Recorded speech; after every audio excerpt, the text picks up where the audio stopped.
Buenas noches, doctora. Buenas noches, alumnos. El día de hoy vamos a continuar con la clase de primeros auxilios. Le doy el pase a la doctora Irene para que pueda continuar.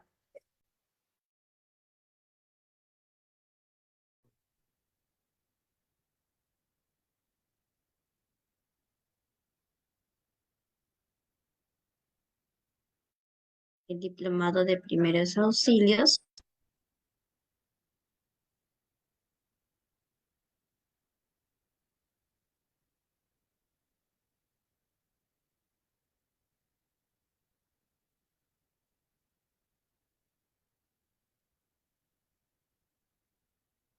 Doctora, no se le está escuchando nada.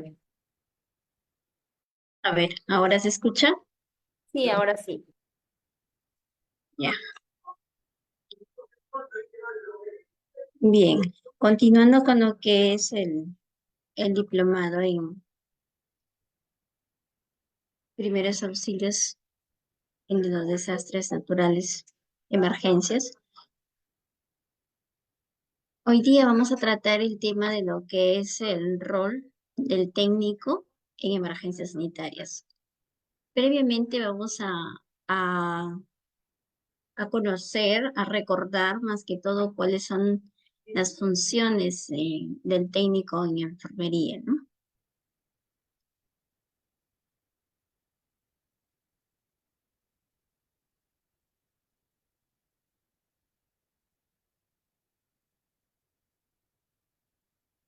Bueno, la carrera técnica es una formación básica en la que está al cuidado del paciente. No es un complemento de la enfermería que siempre está al cuidado de lo que es la higiene, lo que es la terapia, ¿no?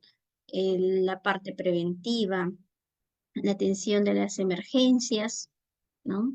Es una formación básica que el personal de salud mm, adquiere sus habilidades para ser parte del trabajo multidisciplinario en lo que se involucra entre el paciente y la familia, ¿no? Ellos, entre enfermería, los licenciados de enfermería y el técnico de enfermería, complementan el cuidado holístico del paciente.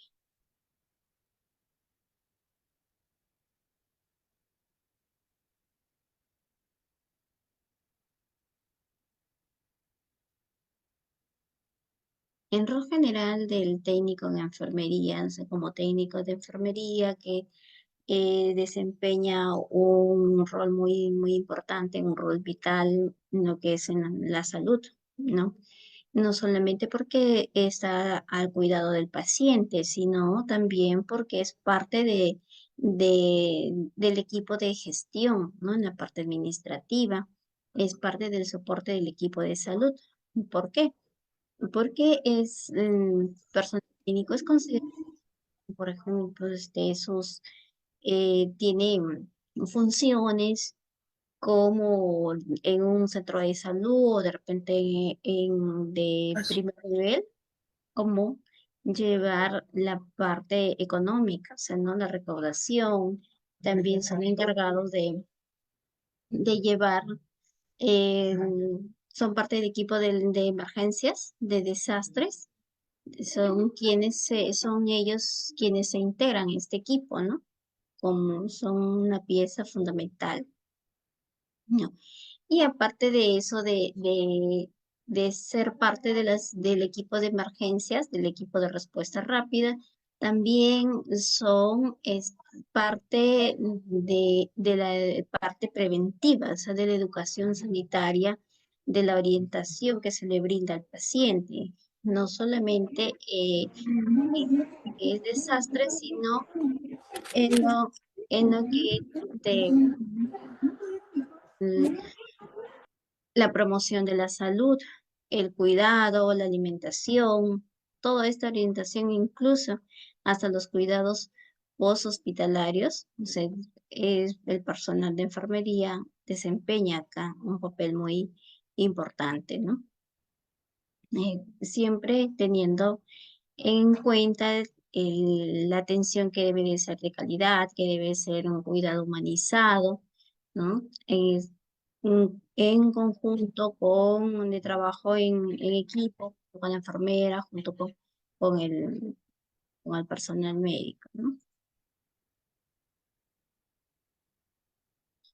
Dentro de las funciones que el técnico en enfermería tiene, o sea, se puede un poco para recordar, son las funciones, el control de funciones vitales, ¿no? Como ya lo habíamos tocado, que son la toma de la presión arterial, la toma del pulso, temperatura, ¿no? Entonces, si hay alguna alteración en alguna de estas funciones, hacer la comunicación inmediata, ya sea la licenciada en enfermería o al caso del médico, y si es en caso de que estamos tratando con alguna gestante, bueno, hacer el comunicar de inmediato a la obstetra que se encuentra a cargo del paciente, ¿no? Cumplir algún ciertos tratamientos, ¿no? Que se indique el médico, por ejemplo, que de repente la administración de medicamentos vía oral, ¿no? Pueden ser también las cremas, puede ser en uso de gotas, ¿no? Son curación de heridas leves, eh, que no sean de mayor profundidad, como ya las tiene que hacer el médico, pues, ¿no? Siempre teniendo en cuenta para administrar un medicamento, tener en cuenta los cinco correctos, ¿no? De repente, ustedes recuerdan o ustedes han escuchado de los cinco correctos, ¿no? Que son los pasos. ¿Recuerdan alguno de ellos? De repente, si lo pueden mencionar por el chat, les leo. Los cinco correctos para poder administrar un medicamento, por más por más leve que sea un tratamiento, se debe tener en cuenta siempre los cinco correctos, ¿no? Uno de ellos es el paciente correcto, medicamento correcto, la vía correcta, la dosis correcta, siempre, ¿no? Y ver si el medicamento está con fecha de vencimiento, ¿no? Entonces, siempre hay que tener en cuenta los cinco correctos para poder administrar el medicamento, ¿no? Aparte de esto, el personal técnico en enfermería va a elaborar un plan del cuidado hacia el paciente, ¿no? Si de repente necesita de una rehabilitación o necesita interconsultas con más especialidades. Entonces, quien deja la indicación es el profesional, pero el personal técnico es el encargado de llevar esta conexión, de encargado de informar en las interconsultas, ¿no?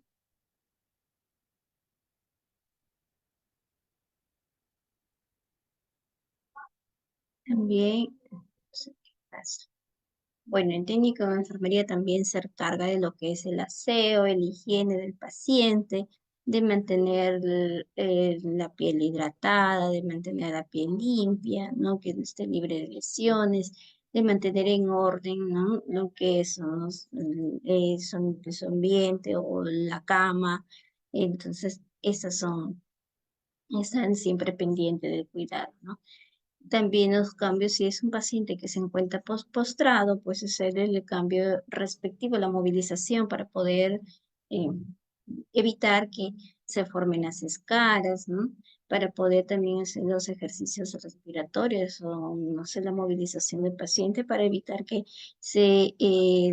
para evitar los acúmulos de secreciones. Entonces, todos estos cuidados están a cargo de nuestro personal de enfermería. También se encarga de la alimentación, de supervisar las dietas del paciente, de preparar, bueno, de estar pendiente si es la dieta que le fue indicada por el médico, ¿no? Hacer el seguimiento respectivo. Y la eliminación también de lo que son las excretas, ¿no?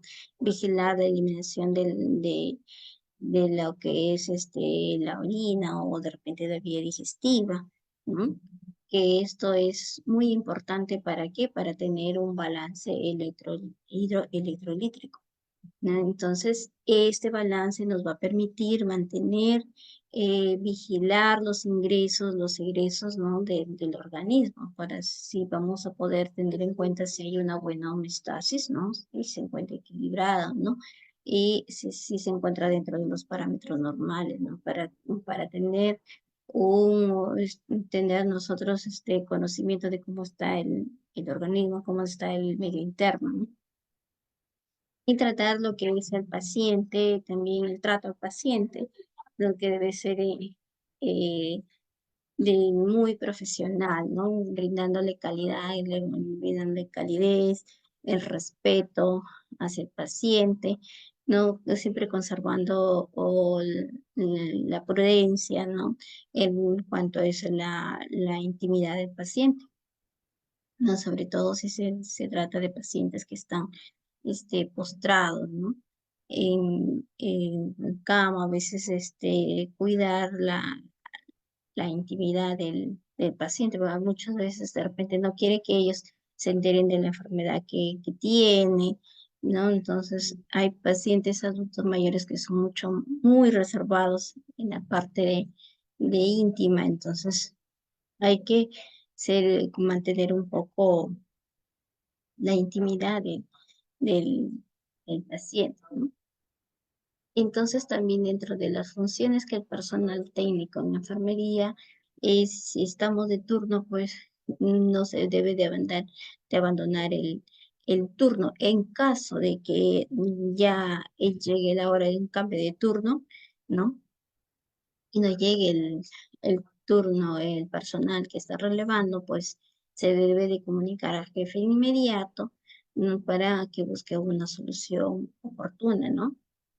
Y y si fuera de repente, diera el caso de que es un trabajo en una clínica privada o en una casa, por decirlo, entonces comunicar también al familiar para que sea de manera, el familiar tenga en cuenta y ver si busca otra persona quien la puede reemplazar, ¿no?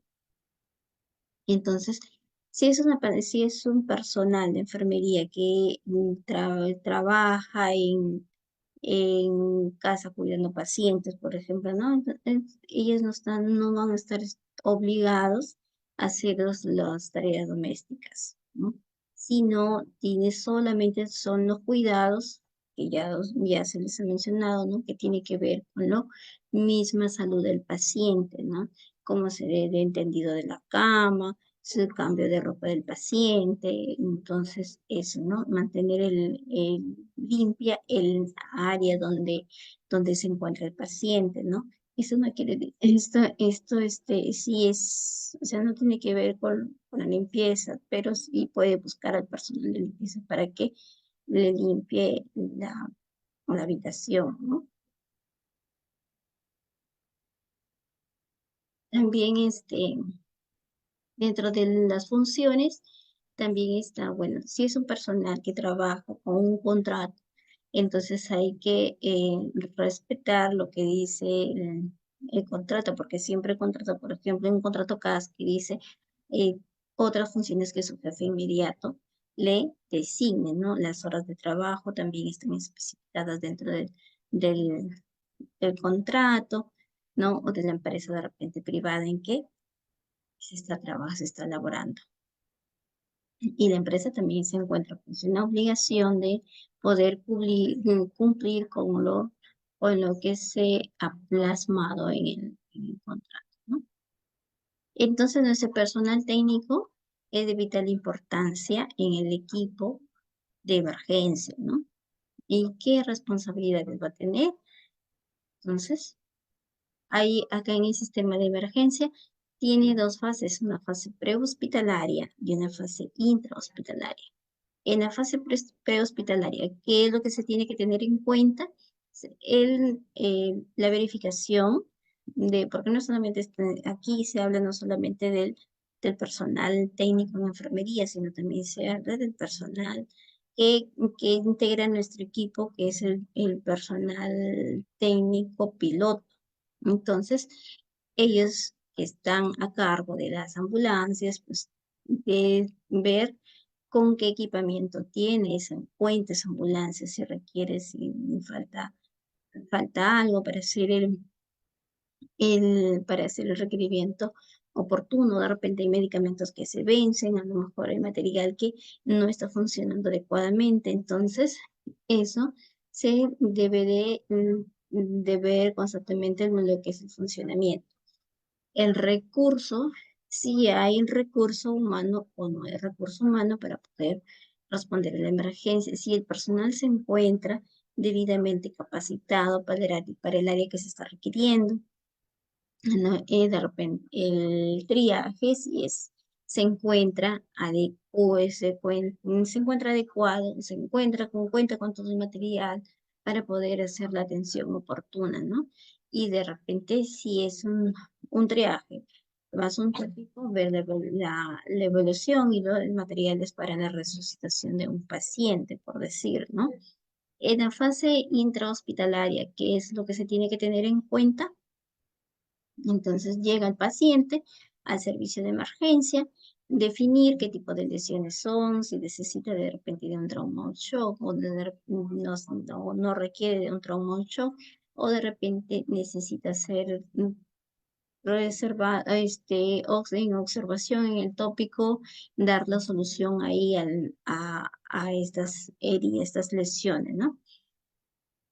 Ahí también acá se va a definir si ese paciente o de repente necesita de alguna terapia, ¿no?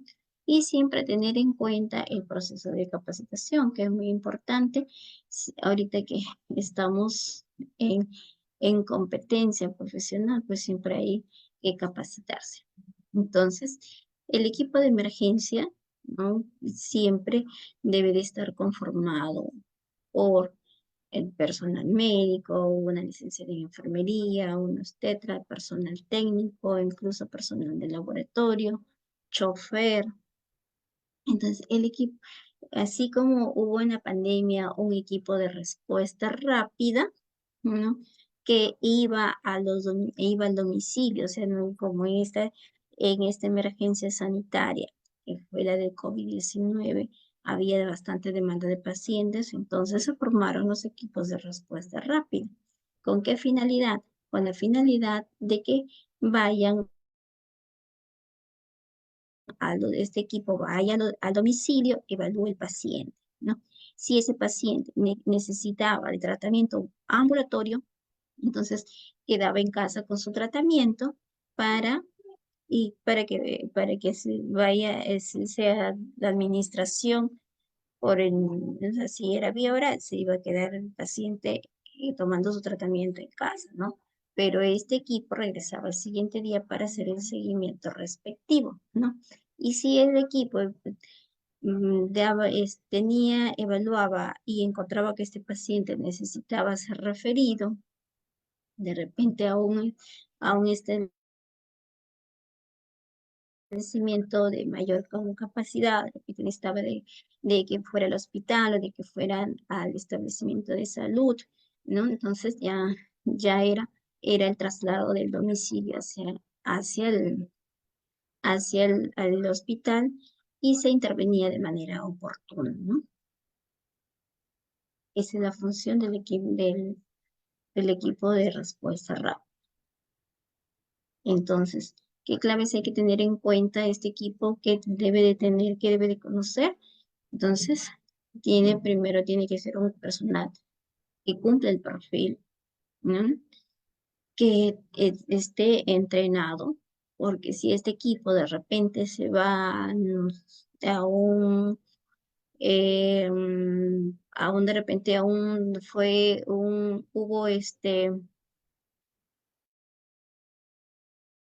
un derrumbe, ¿no?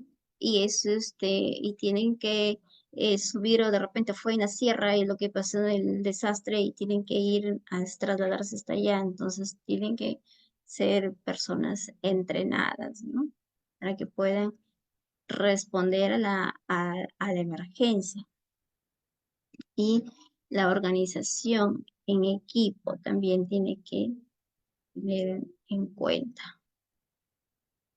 Entonces, ¿qué es lo que debemos saber, hacer y tener en cuenta? Este personal de emergencia de respuesta rápida debe de gozar de una buena salud física, de un mental y social, ¿no? Debe tener agilidad y no tener enfermedades limitantes, ¿no? Por ejemplo, una persona asmática no puedo llevarla de repente a la sierra. Entonces, una persona eh, que tiene alguna discapacidad, pues tampoco la voy a poner dentro del equipo de respuesta rápida. Entonces, hay un accidente y necesito, estar, de repente este bus se cayó al abismo, pues necesito personas con físico y entrenadas para que puedan ayudar al rescate de los heridos, ¿no? Y sobre todo tener también buenas relaciones interpersonales. Porque si por ejemplo, María no tiene buena comunicación con Sandra, entonces no va a haber un trabajo fluido, una comunicación fluida. Siempre hay que tener buenas relaciones interpersonales. Tener también manejar el estrés, las emociones. Entonces, y me voy a un accidente y de repente me encuentro a una persona amputada.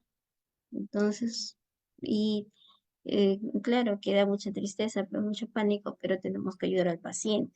Entonces, hay que tener buen manejo de estrés, ¿no? Y controlar también las emociones.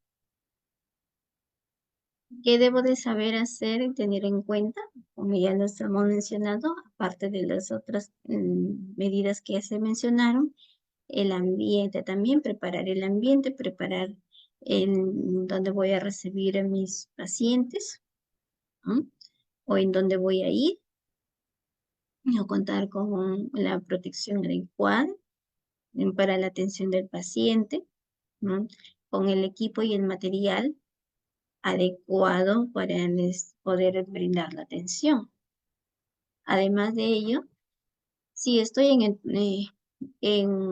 en un centro de salud, en una posta, no sé, me llegan los pacientes heridos, ¿qué debo de tener en cuenta también? Hacer o no tanto un inventario, sino guardar en un solo lugar las prendas, todas las pertenencias de ese paciente, ¿no? Porque a veces de repente trae celular, trae billetera y muchas veces ese paciente se me perdió en el accidente, esto, entonces sí, como personal de salud que somos, ¿no? Entonces llega el paciente, hay que tratar de cuidar esta parte, ¿no? Trasladar al paciente a los exámenes auxiliares, serán los rayos X, ¿no? Cualquier examen que le hayan dejado, de repente muestras de laboratorio, ¿no? Llevar al paciente al laboratorio para o las órdenes, llevarlas al laboratorio también para que puedan ser tomadas de inmediato, ¿no? El recojo de los resultados de los análisis que se le han tomado. Entonces, todo esto se debe de tener en cuenta. Bien,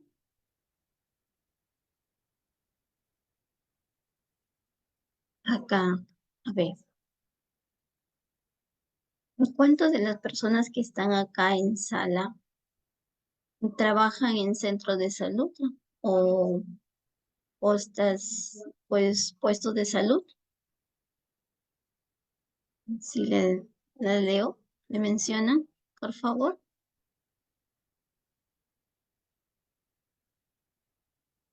o no están laborando,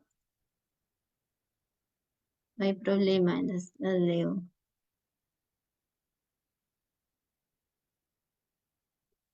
Nancy, Sandra, Isabel, están trabajando, Fiorella, ustedes están laborando en algún centro, algún puesto, o no están laborando, están laborando en forma particular.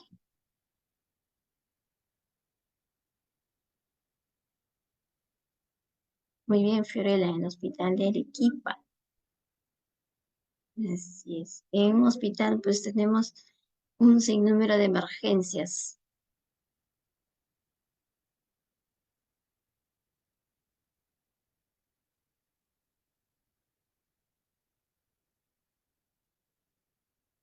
Sandra,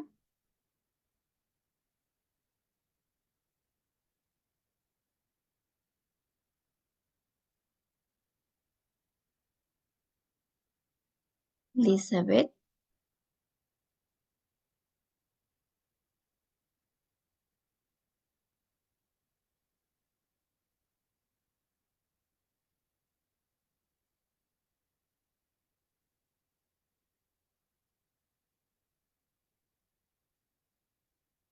muy bien. Voy a compartirles otras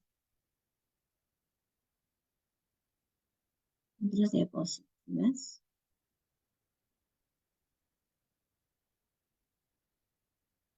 En lo que es el técnico en emergencias sanitarias. Bueno, la emergencia sanitaria es una amenaza de salud pública, ¿no?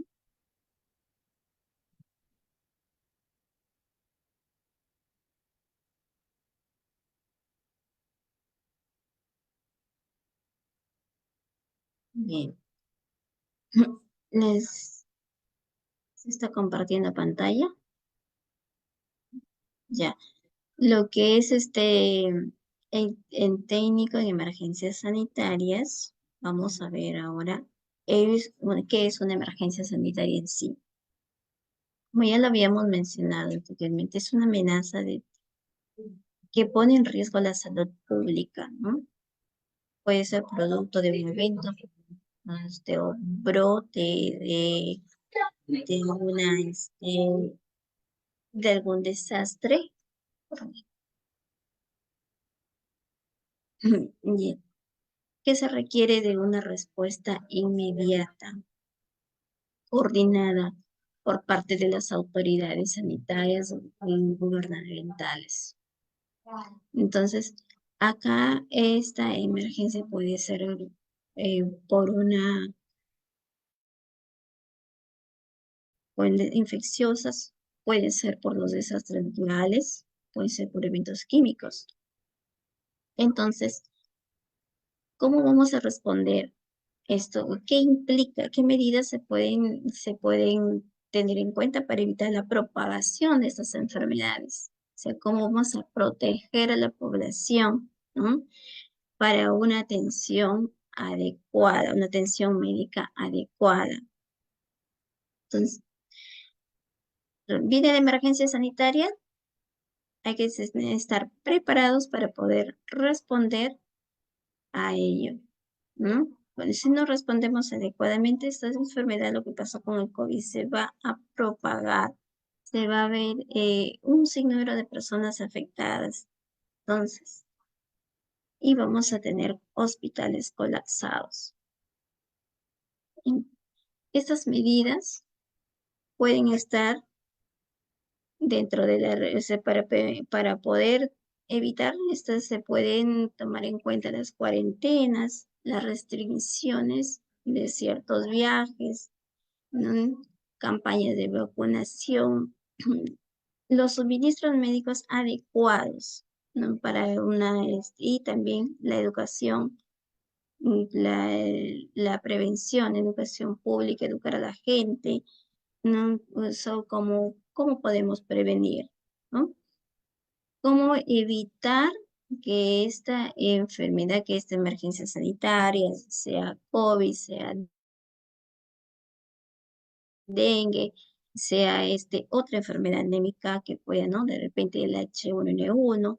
Entonces, todas estas enfermedades se pueden evitar quizás, ¿no? Pero se puede disminuir la cantidad de contagios mediante la prevención, ¿no? Entonces, se declara un estado de emergencia donde nos va a permitir movilizar el recurso, ¿no? Siempre coordinando con las diferentes organizaciones para poder abordar esta crisis. ya sea sanitaria, ¿no? De manera activa. Entonces, en el Perú, ¿qué significa una emergencia sanitaria? Según el artículo 5 del decreto legislativo 1156, entonces nos dice que es cuando la salud está en riesgo, tiene un alto riesgo de lo que son daño para la salud, que pone en riesgo la vida de las poblaciones. Y aparte de esto, de la extrema urgencia, tiene consecuencias de situaciones de brotes, se puede llegar a pandemia, ¿no? Que puede salir no solamente no solamente se da en el lugar, sino se puede expandir esto. Cuando ya se expande a más de 10, 15, 20 países, entonces ya estamos hablando de pandemias, ¿no? Entonces, eh, esta respuesta sanitaria, esta capacidad de respuesta, tiene, se tiene que tener controlado, ¿no? Si no, si nosotros no llegamos a controlar, se sale del ámbito local, se sale del ámbito regional, pues estamos en serios problemas, ¿no? Entonces, esta decisión se va a determinar porque por parte del Poder Ejecutivo va a guiar las conductas para poder afrontar, para poder controlar este caso, ¿no? ¿Y cuándo va a terminar esta emergencia sanitaria? ¿Cuándo se va a anular? Pues no hay, no hay una derogación que se diga, sí, es ciencia cierta, ya aquí va a terminar. No va a terminar, porque eso depende del proceso de la vacunación, de cómo avanza. Eso depende de que los casos positivos, de que disminuye el número de contagios, ¿no? También de que esto depende de cómo estos pacientes ya van disminuyendo en las salas de hospitalización, en las salas de cuidados intensivos, disminuyendo el número de fallecidos. Entonces ahí vamos a decir que va, va disminuyendo esta emergencia sanitaria, ¿no? Entonces, cuando ya va disminuyendo todos estos casos, entonces ya se va tomando, como se dice, el control de la situación. Entonces, ahí las restricciones, las medidas se van a ir acabando, van a ir saliendo, ¿no? Pero no se va a derogar la emergencia sanitaria, sino que va a continuar, ¿no? Va a continuar, porque ya de repente es una enfermedad que se va a quedar para siempre con nosotros. Entonces, el levantamiento del estado de la emergencia sanitaria va a poner fin a las medidas, no las restricciones. Pero esto va a ser gradualmente para retornar entre comillas, a la normalidad, ¿no? En cuanto retorno a la normalidad en cuanto a lo que es la actividad económica, las actividades sociales, ¿no? Siempre en constante evaluación con la situación epidemiológica, ¿no? Y también que ya la población se va, se va adaptando también hacia este virus que, que se puso ¿no? Que entró en contacto con las personas. Entonces acá recién, cuando ya han disminuido mm, todo este proceso, entonces recién se va también a reactivar la sociedad, ¿no? La relación que hay entre la salud ocupacional y la emergencia sanitaria. Siempre, la salud ocupacional se encarga de lo que es la seguridad del, del proveedor de salud, ¿no? Su objetivo principal es prevenir las enfermedades que están relacionadas con el trabajo, ¿no? En todo momento, como personal de salud, estamos expuestos a diferentes tipos de enfermedades. Entonces, aquí es donde interviene salud ocupacional, dándonos las medidas de protección para evitar, ¿no? Evitar que el personal de salud se contagie con estas enfermedades. Entonces, la salud ocupacional es, en lo posible, trata de tener un buen bienestar psicosocial del trabajador con sus colaboradores.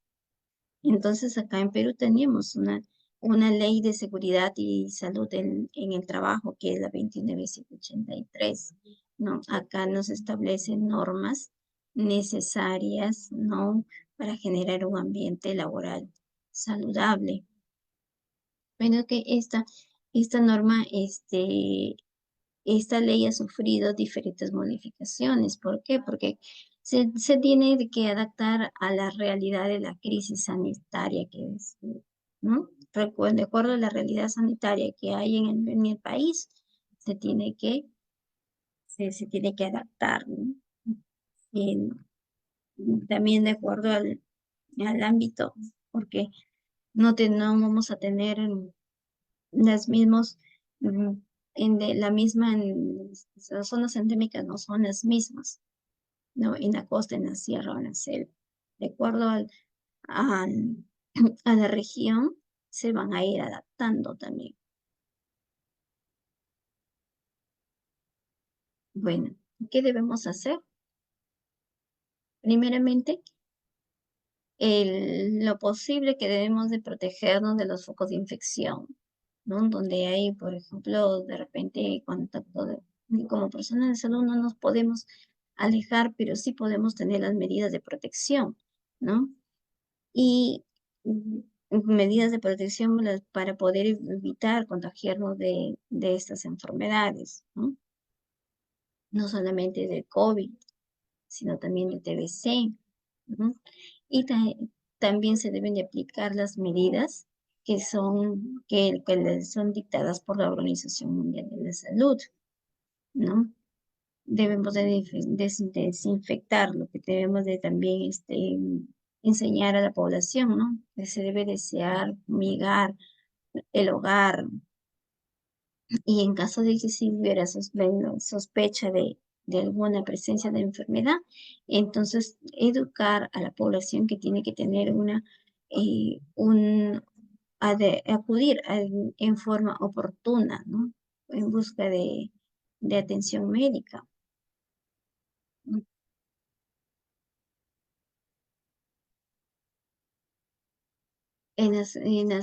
¿Qué puede producir una emergencia sanitaria? Los conflictos, los desastres, las epidemias, ¿no? Eso va a poner en riesgo la salud de las familias y se vuelven vulnerables, se vuelven también, son víctimas de violencia, ¿no? La desnutrición, entonces se pone en riesgo la salud. Es ahí cuando nosotros debemos de de ayudar, de promover, de proteger a la población. ¿No? Cuando la situación de emergencia es producto de un evento muy grave y que esta población no responde, no puede, en el caso de epidemias, de pandemias, entonces esto ocasiona una emergencia sanitaria. No. A veces las epidemias se pueden originar por sí mismas también.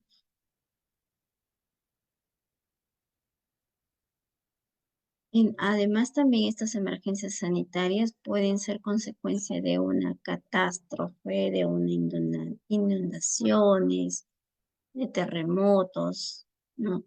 Deslizamientos de tierra, incendios forestales, ¿no? Como hemos tenido el año pasado bastantes incendios forestales. Entonces, esto, lo que se produce, un incendio forestal que hubo muy, bueno, acá no sucedió, pero sí en Chile que llegó casi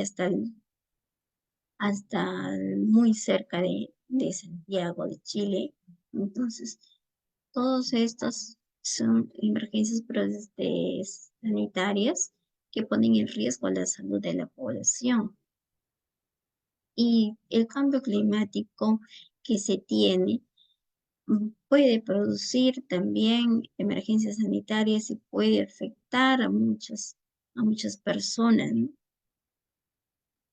Y ahí es donde se va a producir un caos. un- el hacinamiento también, ¿no? Si vemos, hay mucho en los asentamientos humanos, por decir, ¿no? Hay bastantes hacinamiento. em, los espacios de las casas son muy reducidos y donde viven, ¿no? la familia con 3, 4, 5 niños. Entonces, ahí viene el hacinamiento y por ende pues van a haber también casos de violencia, enfermedades, ¿no? Embarazos en adolescentes, que también el embarazo en adolescentes es negativo para la salud pública. Es un problema de salud pública el embarazo en adolescente y más si lo encontramos, por ejemplo, en los asentamientos humanos, en donde hay, en la parte de la selva, donde hay más embarazos en adolescentes, ¿no? Hasta ahora todavía no se terminan los matrimonios arreglados. Entonces, todos esos problemas nos a- van a afectar la salud pública. Van a convertirse también de repente problemas estos niños van a tener problemas de escolaridad, se trunca, ¿no? A veces hay, cuando hay, por ejemplo, en la época de lluvias, el año pasado con esto del fenómeno del niño, que hubo inundaciones, muchas casas se destruyeron, las familias fueron a refugios. Entonces, ahí también se puede propagar alguna enfermedad, ¿no?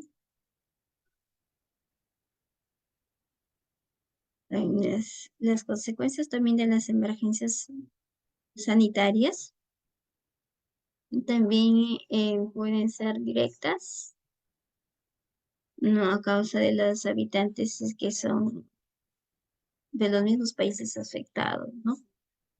Hay restricciones, hay obligaciones, hay siempre algunas pautas sanitarias que se debe de cumplir. em, Esta emergencia sanitaria internacional, algunas veces ya se torna internacional esta emergencia sanitaria, ¿no? Porque va a afectar en gran medida a la economía, ¿no? Y estas emergencias sanitarias no solamente van a afectar la salud, van a afectar a lo que es el sistema económico. ¿No? Entonces acá estaba revisando en todo lo que es las emergencias sanitarias. También en salud es parte de lo que, del apoyo de estas emergencias sanitarias. Entonces, acá nos envía salud, envía su brigada a socorrer, ¿no? Me envía equipo de profesionales, equipo técnicos a la zona de Trujillo porque hubo un deslizamiento de tierra, ¿no? Donde se quedaron atrapadas personas. Entonces va un equipo de salud para que puedan llegar a apoyar a las víctimas, ¿no? Porque no solamente eh, cuando hay una emergencia sanitaria está involucrado MINSA, sino también están todos los sectores. Salud también aporta, en- es parte de las brigadas para la atención.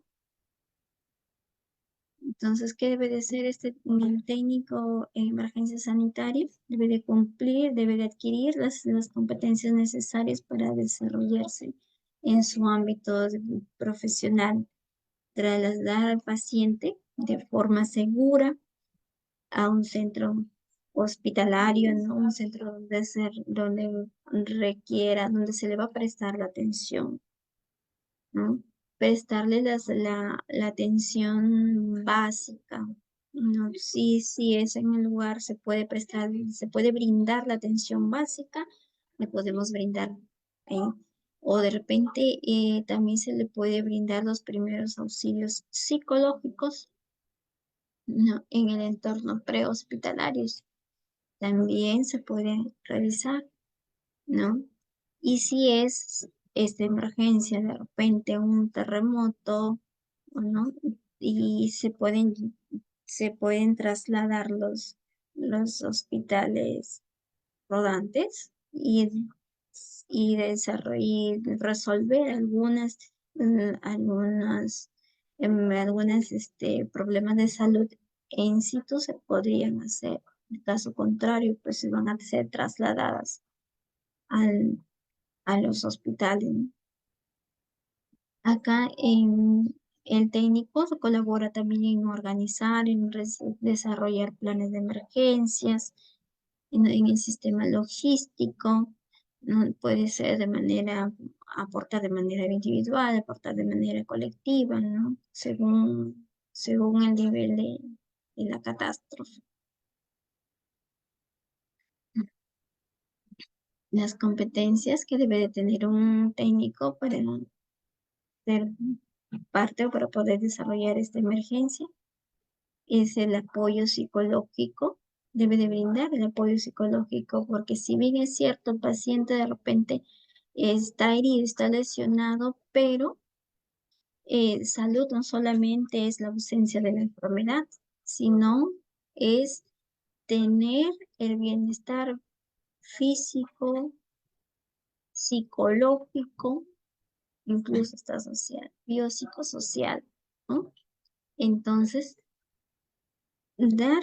tener también las competencias para dar el apoyo psicológico, ¿no? Para ofrecer al paciente y a las familias afectadas de la emergencia, ¿no? Se encuentra en esta crisis que se ha encontrado, que se encuentra, ¿no?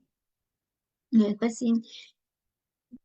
La psicología, si bien es cierto, se encuentra paciente lesionado, ¿no? O con una fractura, ahí estamos viendo el problema de salud. Pero no tenemos en cuenta que la persona que aparentemente está sana, goza de salud, no está gozando de salud, porque de repente esta persona tiene un cuadro de estrés por lo mismo que está viviendo, o está ansiosa, ¿no? Entonces, mm, esa persona también necesita de nuestra ayuda. A lo mejor en este desastre ha perdido algún familiar. Entonces, en esa situación de crisis emocional, también se le debe de ayudar, evacuar también. Otra de las competencias que debe tener el técnico es evacuar a un paciente o una víctima utilizando las técnicas de movilización o de repente si es inmovilización, ¿no? Por una fractura de repente de columna, ¿no? Entonces, tiene que tener sus medidas para poder trasladarlos. Ella tiene que ser aquí un equipo médico, ¿no? Para poder trasladar a ese paciente. Entonces el paciente se va a trasladar según las necesidades, ¿no? Y clasificar a las víctimas. Bien, entonces esta víctima, paciente necesita ser atendido inmediatamente o el paciente de acá está con mucho más gravedad. El paciente, el paciente X de repente necesita un RCP. Entonces, clasificación de las víctimas para poder ser atendidas.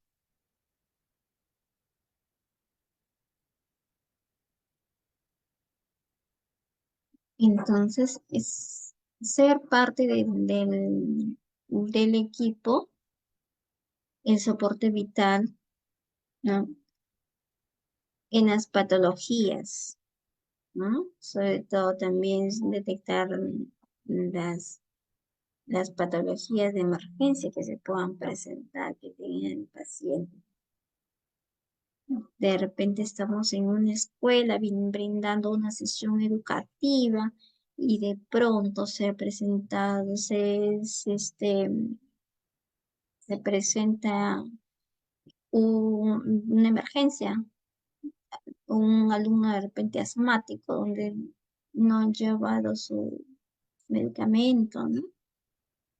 Entonces, o cualquier otra emergencia que se pueda presentar, entonces brindar los primeros auxilios, así como también en los alumnos forman su equipo de salud y se les capacita para que puedan brindar, ¿no? Tanto a ellos como a los docentes para que puedan brindar los primeros auxilios entre los alumnos. Entonces, ¿qué criterios se deben de tener en cuenta? Primero hay que identificar qué material se necesita para cada emergencia, ¿no? Que si se ha verificado si si este material se encuentra en funcionamiento, si tengo el manejo adecuado del equipo, si sé utilizar adecuadamente el oxígeno, ¿no? Para mis pacientes. Sé, que seleccionar mi material que necesita de repente los medicamentos que necesito llevar para esta emergencia o de repente es una emergencia que no requieren cierto tipo de medicamentos. Hacer una selección del material de acuerdo a la situación, a qué situación estamos yendo, a dónde estamos yendo. No, si es un accidente de tránsito, es un envenenamiento, es em, de repente hubo un enfrentamiento, entonces, o estoy yendo a atender a un parto a domicilio. Entonces, de acuerdo a la emergencia sanitaria, se hace en la selección de equipos, ¿no? Seleccionar también el material que es necesario para la ventilación mecánica. Cuento con un bambú, ¿no? Dicen bambú para recién nacido, para niño, ¿no? Para adulto. O sea, ¿no? ¿A dónde estoy yendo? De repente en el colegio se presentó la emergencia, ¿no? Entonces, ¿dónde voy a llevar, no? O hubo una intoxicación alimentaria, a lo mejor, ¿no?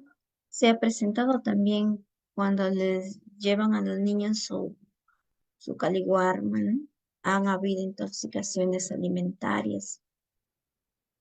Y ahí es importante también evaluar qué pasó, qué sucedió, ¿no? El equipo de monitoreo también que estoy llevando que necesito para hacer el monitoreo de ante la emergencia en que estoy presente, ¿no? El registro, sí que si de repente es un problema, paciente con problemas cardíacos, entonces debo de tener también mi electro, mi electrocardiograma, ¿no? Tener mi registro, determinar también la saturación de oxígeno del paciente por pulsometría.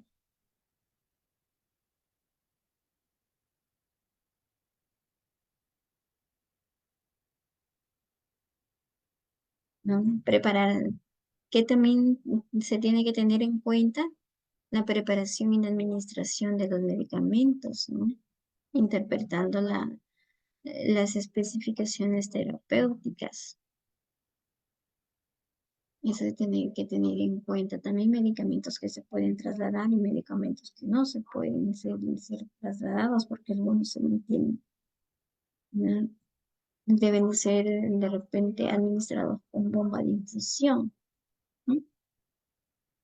Identificar también el medicamento que más, que tiene el uso más frecuente en emergencia.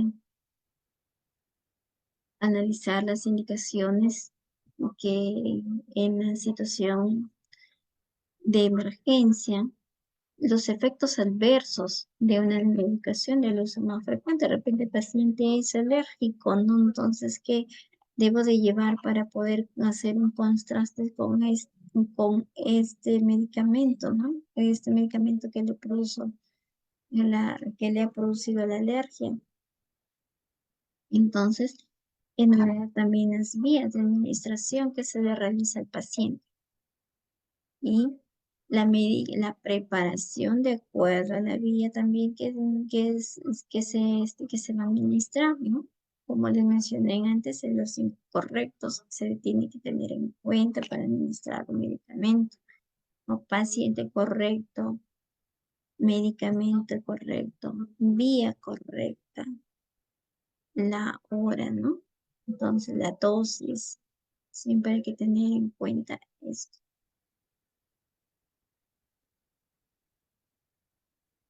Si tenemos pacientes con traumatismos, ¿no?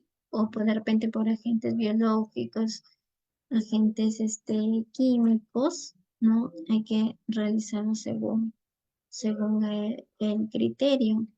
Entonces, producto de hay que explicar, hay que tener en cuenta y que conocer nosotros que si hay un accidente de tránsito, saber cuánto es el índice de mortalidad, ¿no? En el año pasado se han registrado más de 3.000 accidentes de tránsito. De ellos, hay como 270 personas que han fallecido, que han perdido la vida producto de estos accidentes. Y estos que son que se han sido registrados.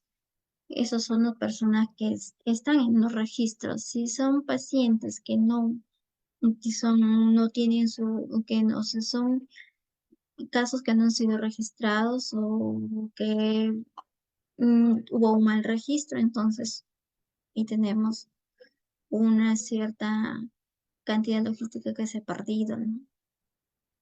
Entonces, tener en cuenta nosotros como profesionales de la salud, los picos de mortalidad que sucede que pues tras un accidente, ¿no? Mm, ¿Qué más describir como ya lo habíamos revisado, la valoración primaria de tensión, la valoración secundaria de un paciente accidentado, ¿no? Si es una valoración primaria, este paciente tengo que ver si respira, sus funciones vitales, ¿no? Si de repente está con una hemorragia, ¿no? Y si este paciente de repente sí respira o necesita de una respiración cardiopulmonar, entonces todo eso hay que tener en cuenta y hacer una valoración secundaria. Si es que se puede hacer la valoración secundaria o no la podemos hacer, pero mientras tanto hay que tener en cuenta quién nos está ayudando y llamar pues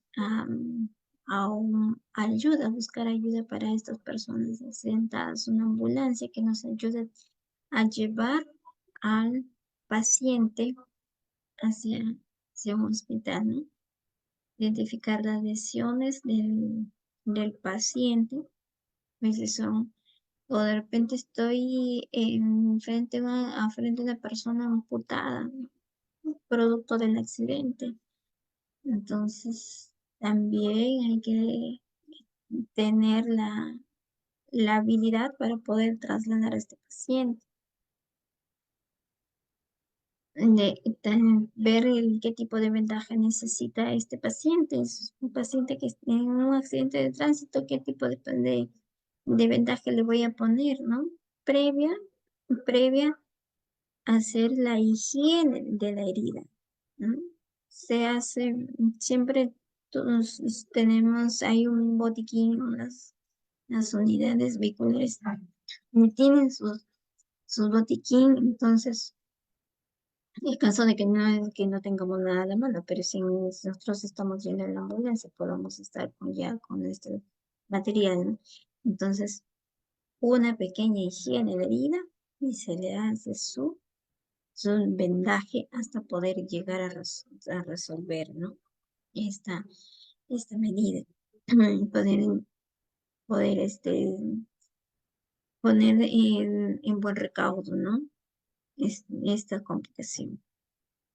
Entonces, sí, hay que aplicar los protocolos de limpieza, los protocolos de desinfección de heridas, ¿no? Evitar que se contagie, evitar que después haga una infección por esta herida. Entonces, si se ha realizado los cuidados de acuerdo al protocolo, entonces no va a haber problema. También, si estamos frente a un paciente que se al otro ocultado, de repente congelaciones. Ahí también tenemos que tomar otro tipo de medidas para poder ayudar a este paciente, ¿no? Si estas quemaduras, de repente es un paciente quemado, hay que ver qué profundidad, qué extensión, ¿no? Qué grado de quemaduras esta lesión, de repente grado, está solamente abarcó la piel, grado 1, está abarcando mucosa, grado 2 no se está extendiendo, está músculo, pues estamos ante una quemadura de grado 3, entonces ya este paciente o de repente estamos en un incendio, ¿no? Y en ese incendio, hubieron personas ahí dentro de esa vivienda, ese local comercial, no sé, donde se produzca, ¿no? Y hay personas que lamentablemente llegaron a tener heridas por quemaduras, pues el traslado oportuno, porque eso sí nos trae complicaciones de gran y de gran magnitud, ¿no? A veces también tenemos qué procedimiento, atenciones de emergencias por medios que son productos de medios químicos o biológicos, ¿no? Dentro de los agentes químicos, puede ser por envenenamiento, ¿no? El uso de insecticidas, pesticidas, aunque ahorita ya no se ve mucho porque la tecnología ha avanzado, entonces ahora ya se usa dron, pero para poder hacer las fumigaciones y todas estas cosas, pero en los cultivos. Pero siempre hay que tener en cuenta porque de repente estamos frente a una persona envenenada, tenemos que saber qué tipo de veneno ingerido, ¿no? Y si estamos frente a agentes biológicos que pueden ser por virus, bacterias, parásitos, ¿no? Entonces hay que ir identificando acá. En estos criterios biológicos y químicos que debemos de tener, también clasificar los agentes tóxicos, porque se intoxicó, qué tan nocivos son para la salud, qué tan efecto, de repente un órgano fosforado, un paciente, no necesitamos, llega el paciente, que necesitamos troponizar el paciente que está muy mal, de repente la edad del paciente, ¿no? A veces hay hasta adolescentes que llegan,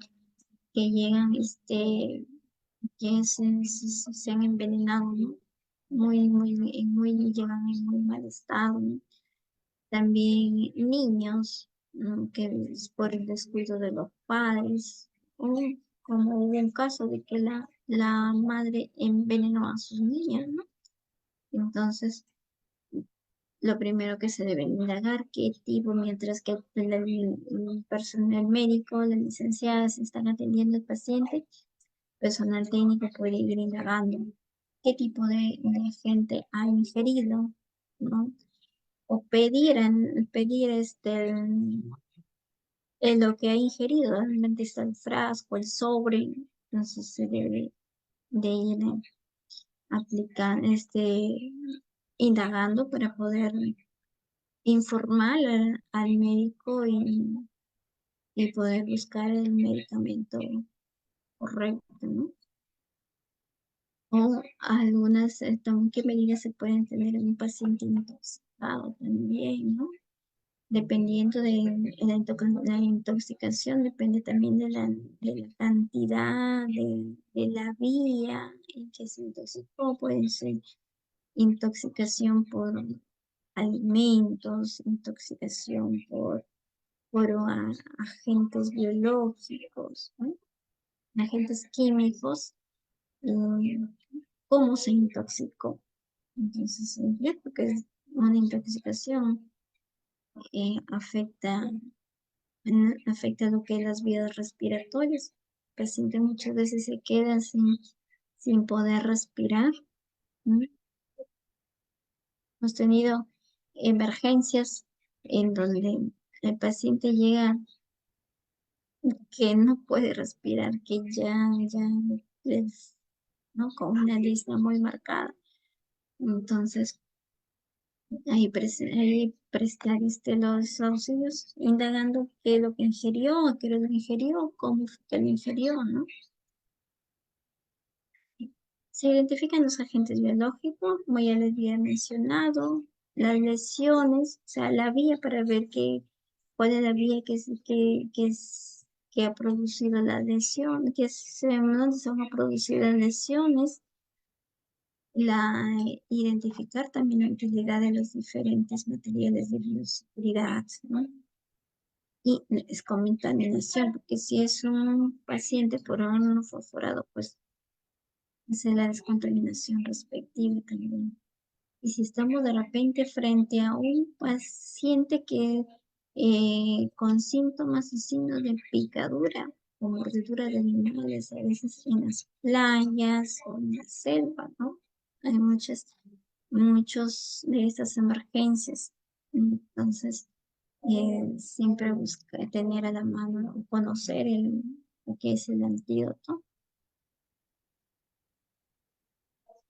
Mm, Acá también vamos a ver lo que es el procedimiento para prestar atención a los pacientes con patologías orgánicas de urgencia, ¿no?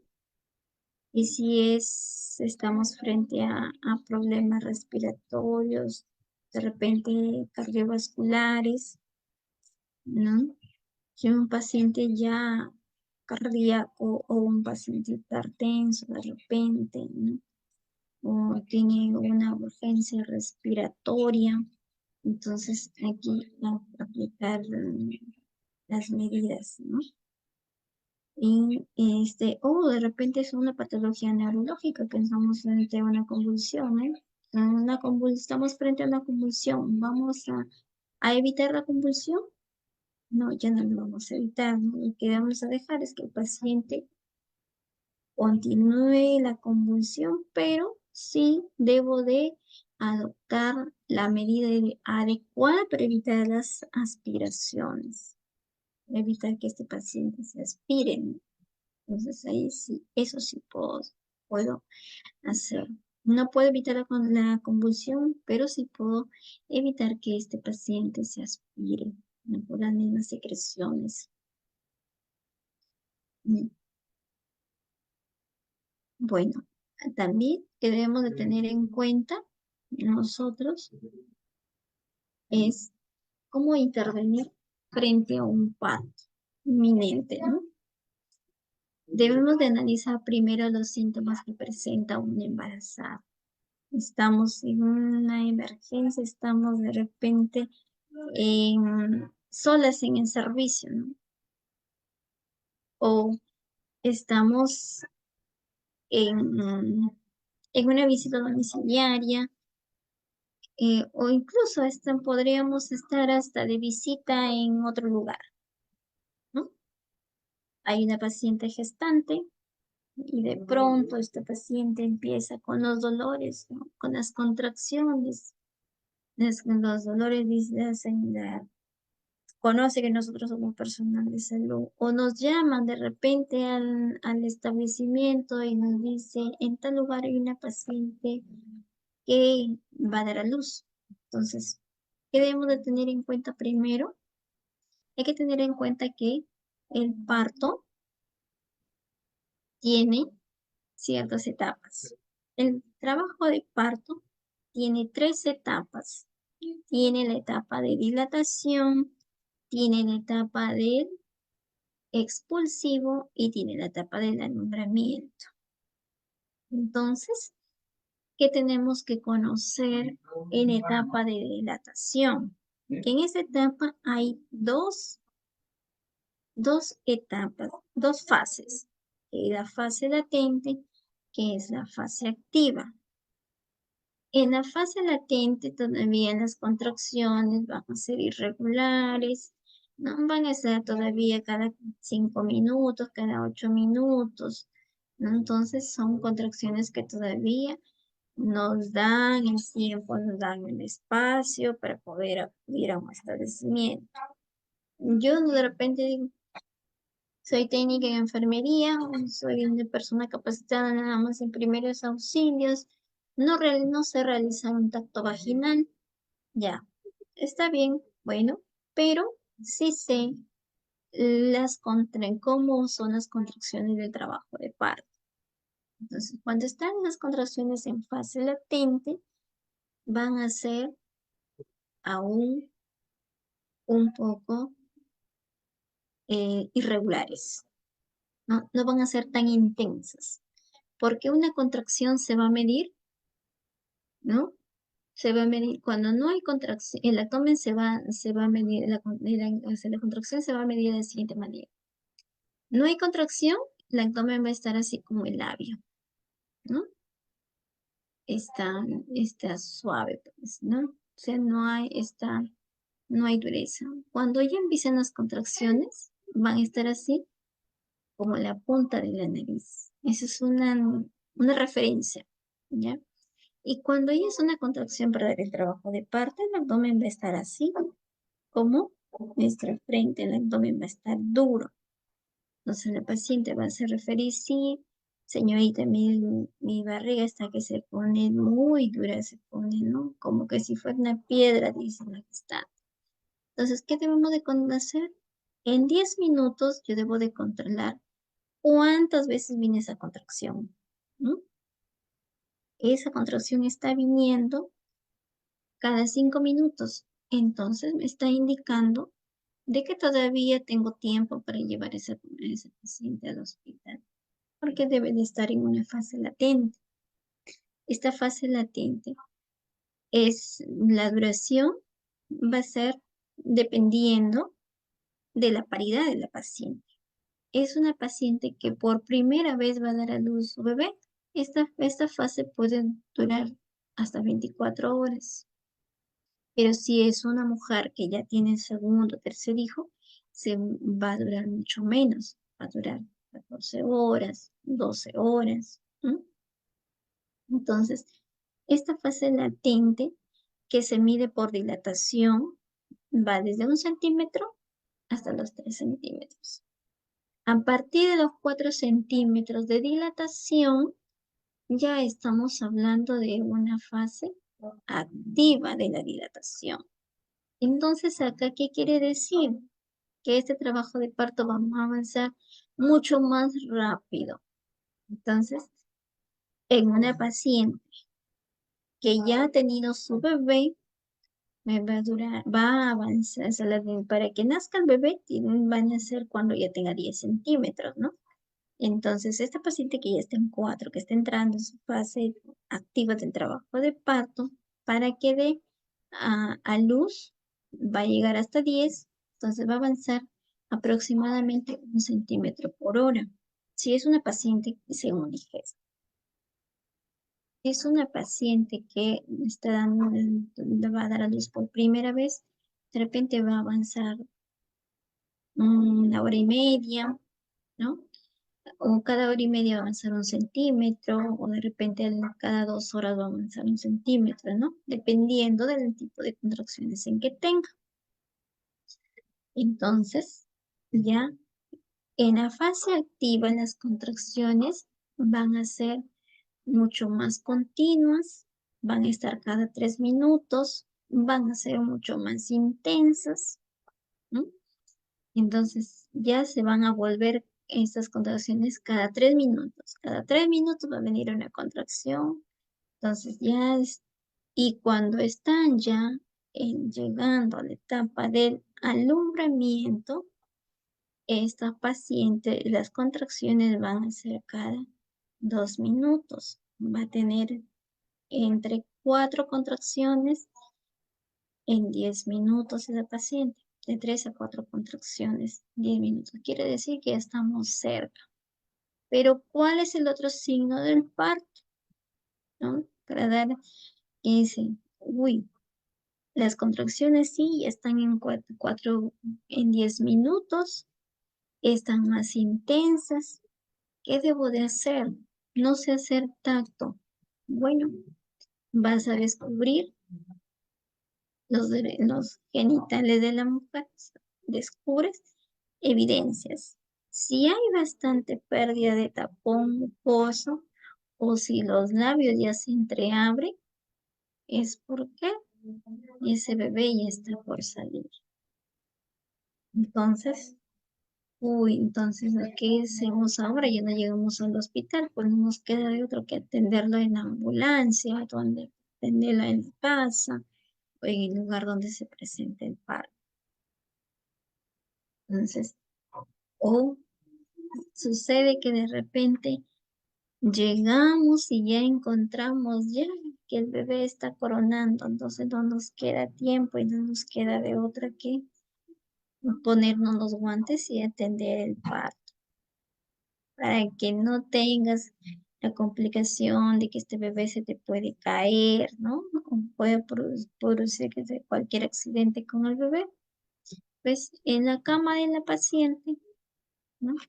Ahí que dé a luz. Así te vas a evitar de que tu bebé se pueda caer, pueda sufrir algún traumatismo. Entonces, llegamos y ya está a punto de dar a luz, no nos queda otro que atender el parto. Ya. Una vez que este bebé nace, entonces eso se llama un parto inminente, parto que no nos ha dado tiempo de más, un tiempo. Hay trabajo de parto que son muy precoces. 3, 4 horas están haciendo este bebé, ¿no?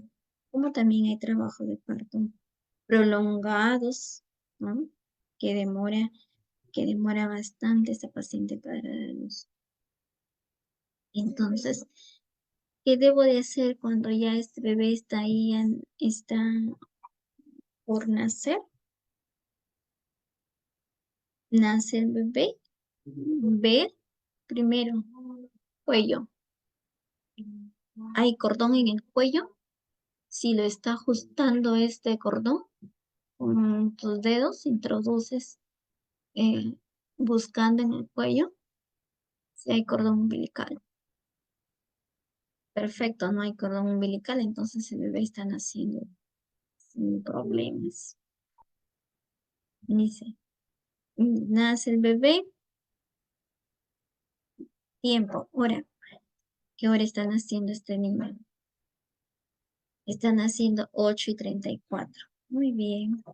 Como yo no tengo, porque una vez en el hospital se hace el alumbramiento dirigido. Aquí se llama alumbramiento dirigido. Quiere decir que estamos colocando oxitocina intramuscular para evitar las retenciones de placenta. ¿Ya? No tengo en la mano yo mi oxitocina para hacer el alumbramiento dirigido. Entonces una vez que nace el niño, Voy a tomar el tiempo, media hora. Si en media hora esta placenta no sale, estamos frente a una retención de placenta. ¿Qué tengo que hacer?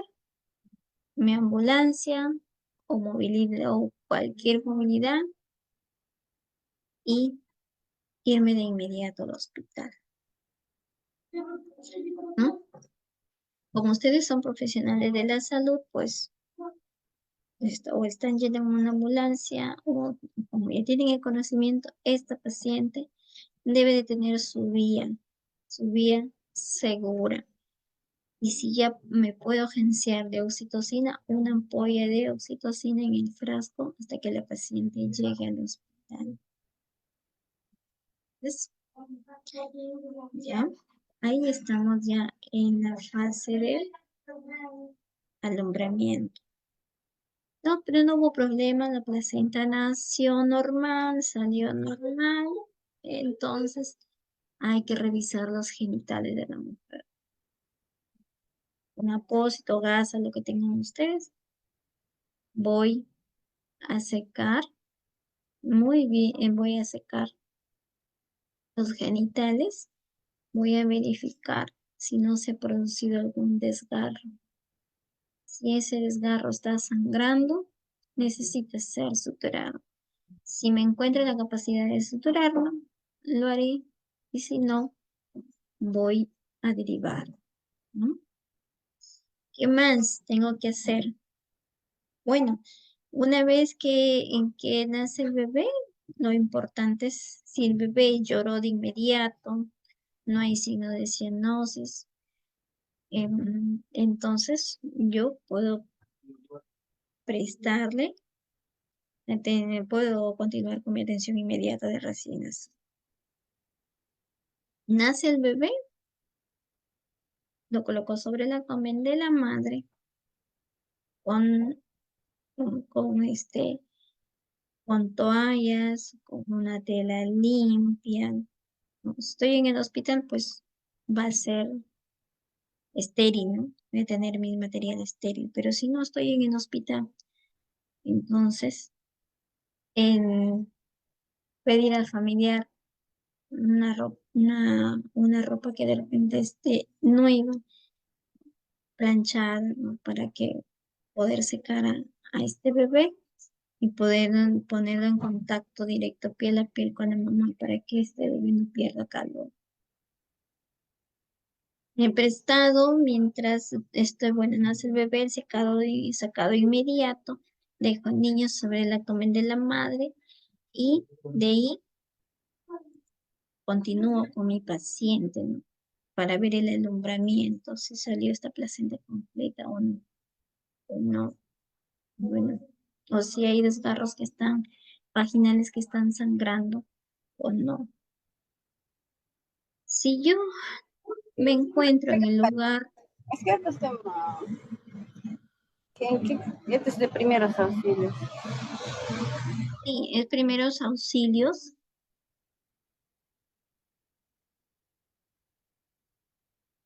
¿Lo escuché? Muy bien. ¿Está haciendo una pregunta?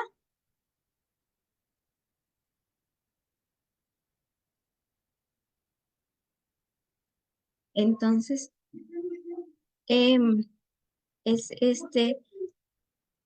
teniendo en cuenta ya la atención, brindándole los primeros auxilios a esta paciente, se ha producido el parto, yo necesito de llevarla, si es que estoy cerca a un hospital o cerca a un establecimiento de salud, necesito llevar este paciente al establecimiento o al hospital para que pueda continuar con sus cuidados de puerperio, ¿no? Para tener en cuenta. Si yo me encuentro eh, a cuidado en el hospital, por ejemplo, ¿no? Estoy en sala de partos, de repente el personal de obstetricia está en otro parto, entonces sí debo de estar las primeras 2 horas verificando el sangrado de esta puérpera. porque esta puérpera de las 2 primeras horas son cruciales, son fundamentales, se pueden producir las hemorragias postparto, ¿no? Que son las más frecuentes entre las 2 primeras horas y ponen en riesgo la salud de la madre. Entonces, en estas 2 primeras horas hay que hacer una vigilancia constante. Cada media hora controlar las funciones vitales y la verificación del sangrado. Cada 15 minutos. Si veo que esta paciente está sangrando mucho, entonces debo de comunicar de inmediato.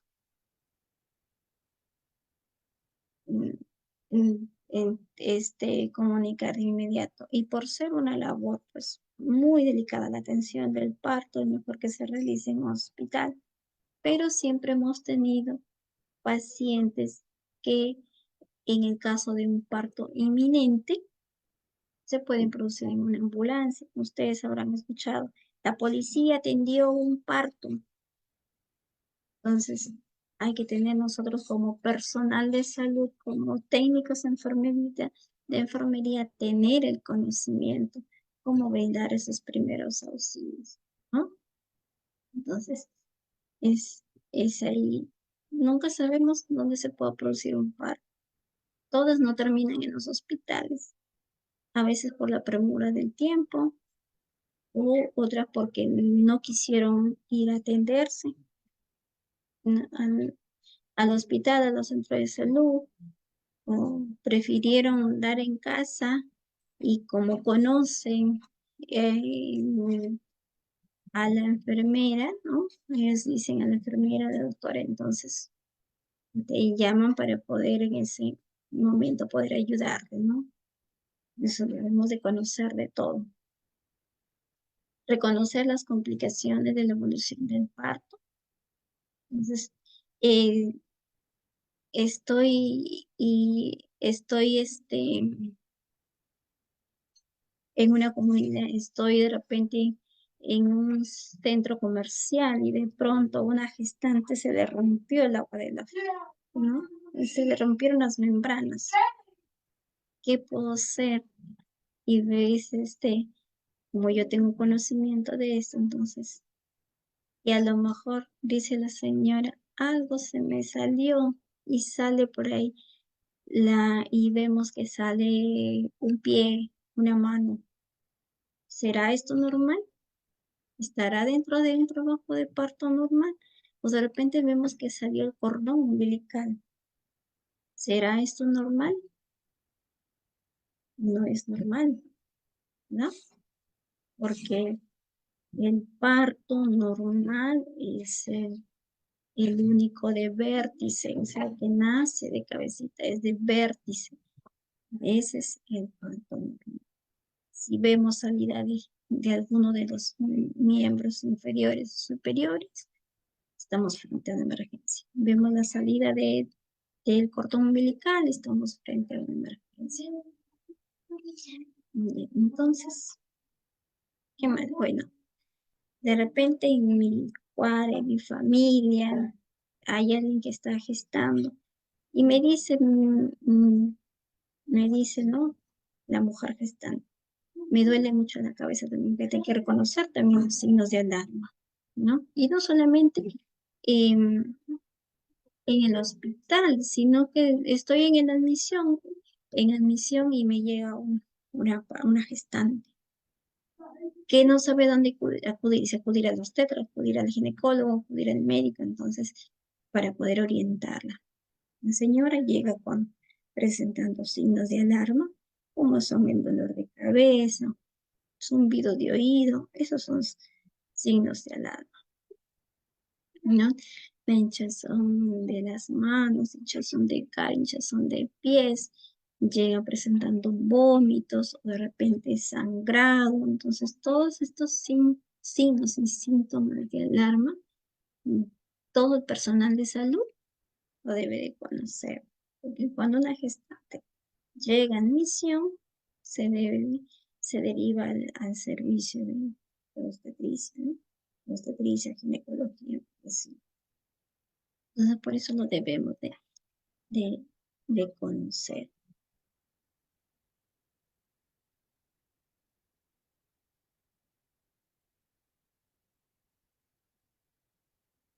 Bueno,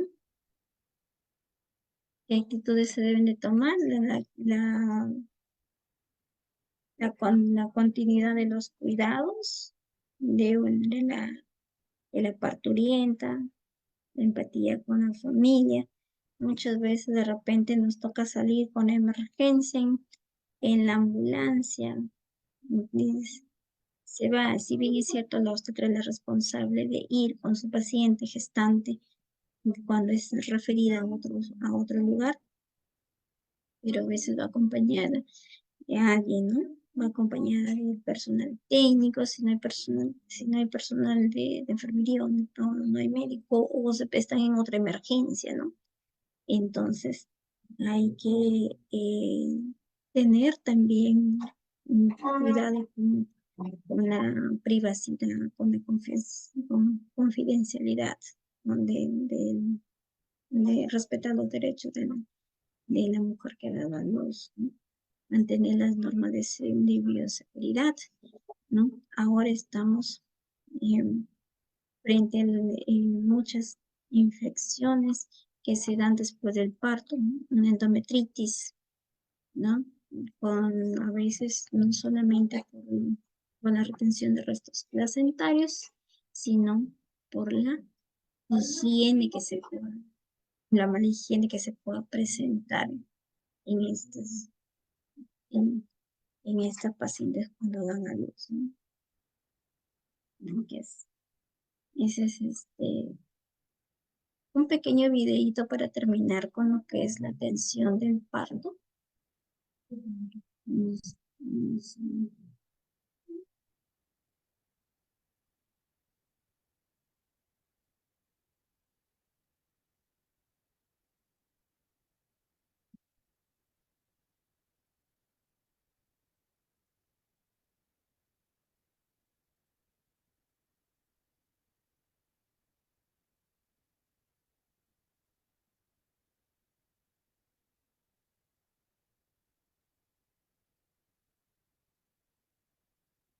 Doctora, no se escucha. ¿No se escucha? ¿Se No, está doctora. viendo el video? Se está viendo, pero no se escucha. A ver, un momento.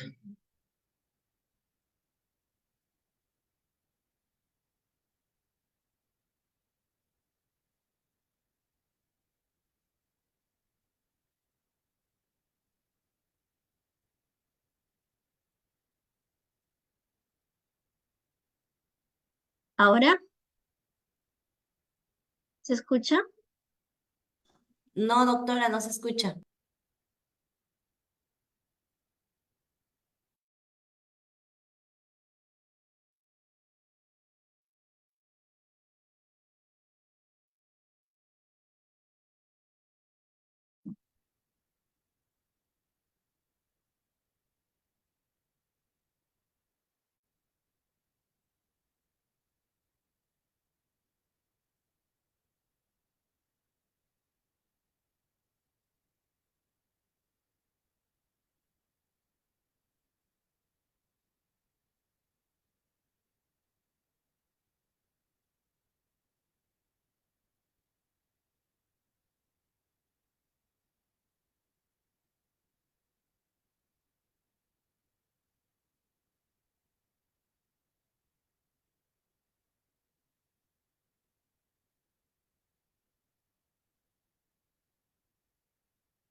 Bueno, hay un problema con el audio, no se puede, no se escucha.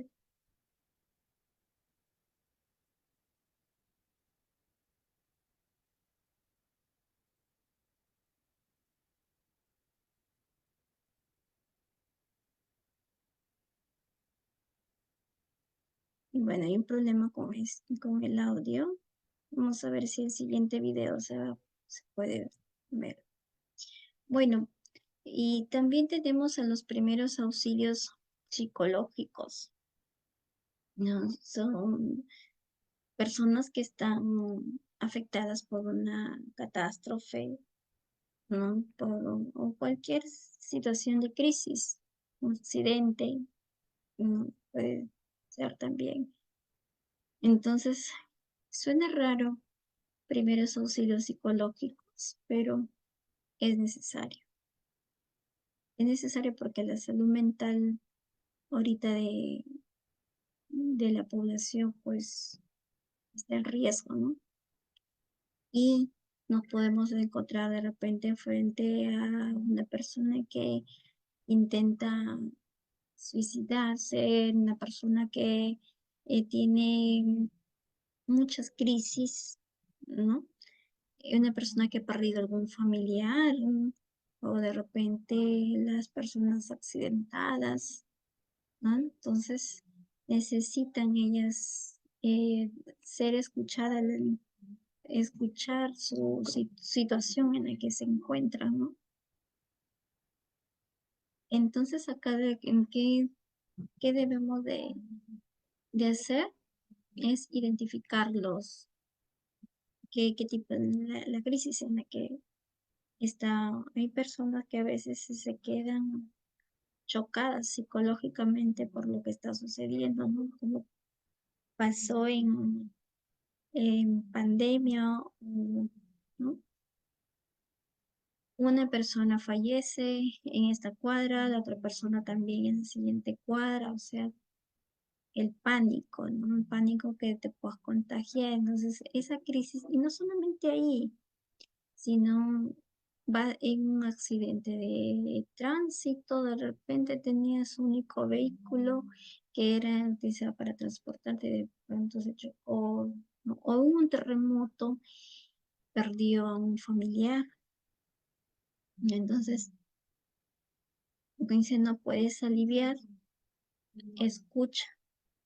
Entonces, el escuchar es muy importante para la persona que está padeciendo esta crisis emocional, ¿no? Debemos de aplicar también los criterios para poder atender a estos auxilios psicológicos, a identificar la respuesta emocional y cómo actuar. En, Aparte de ello, hay que saber también controlar en las situaciones de duelo, en las situaciones de ansiedad y agresividad y angustia de emociones, ¿no? Entonces, todo, toda esta serie de situaciones prestan, ¿no? En cada una de estas situaciones se pueden prestar los primeros auxilios, que se de acuerdo a los pasos. Para aplicar estos auxilios psicológicos, estos primeros auxilios psicológicos, se, se, se siguen unos pasos, que es la escucha activa, ¿no? La escucha activa es tomar la misma posición de la persona afectada, ¿no? Entonces, sentarse, es decir, la persona está sentada de repente en una vereda, pues yo me voy a tomar también la misma posición, ¿no? Preguntarle, eh, ¿qué te está pasando? ¿Te puedo ayudar en algo? Si esta persona no quiere hablar, que tome un momento de silencio, ¿no? Y decir, de invitarle a que respire, ¿no? Inhale, inhale, exhale hasta que se calme un poco y después ya volver a intentar a identificar qué necesidades ella requiere en ese momento, ¿no? Y vamos a priorizarlas, ¿no? Entonces, ayudarle a priorizar, ¿no? Qué es lo que ahorita tú necesitas resolver inmediatamente? Bueno, dice, yo he perdido mi celular, necesito yo comunicarme con mi esposo, con mi hermana, o con mamá o con papá, ¿no? Entonces, ayudarle en esa necesidad, ¿no? Cuando ya no están dentro de nuestro alcance, sí podemos hacer la liberación a la red de apoyo, que son los psicólogos, ¿no? Y siempre la psicoeducación. ¿Y qué nos dice la norma del MINSA? Porque el MINSA tiene su norma de primeros auxilios psicológicos, ¿no? Que esta norma está adaptada a diferentes contextos. Y el personal de salud, de acuerdo a la Organización Mundial de la Salud, va a prestar va a prestar su atención. Primero es observar, ¿no? Veo una persona que está desorientada, está triste, entonces observarla para ver en qué puedo intervenir. Escucharla, dejarla que esta persona hable. Yo escucharla y una vez que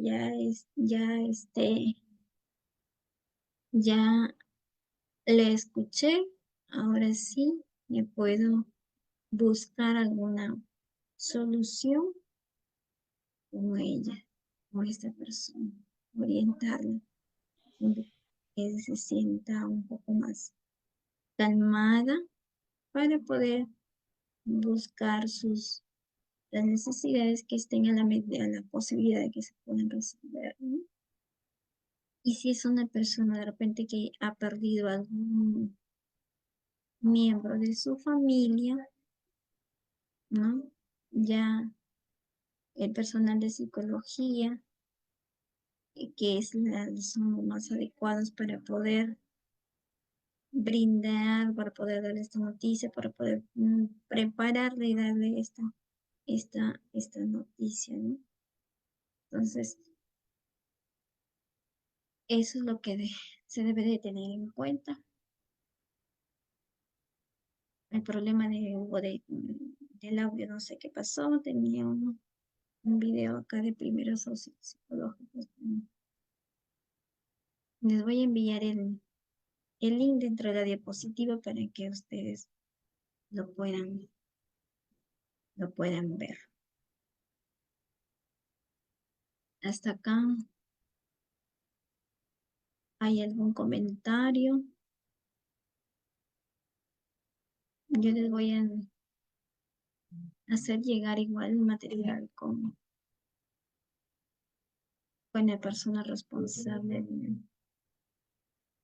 del diplomado. Muchas gracias, Nancy. Gracias a usted, profesor, doctor Irene, por la clase de hoy. Gracias a ustedes por su atención. Que tengan muy buenas noches y pasen un bonito fin de semana. Buenas noches, hasta luego con todos. Hasta luego.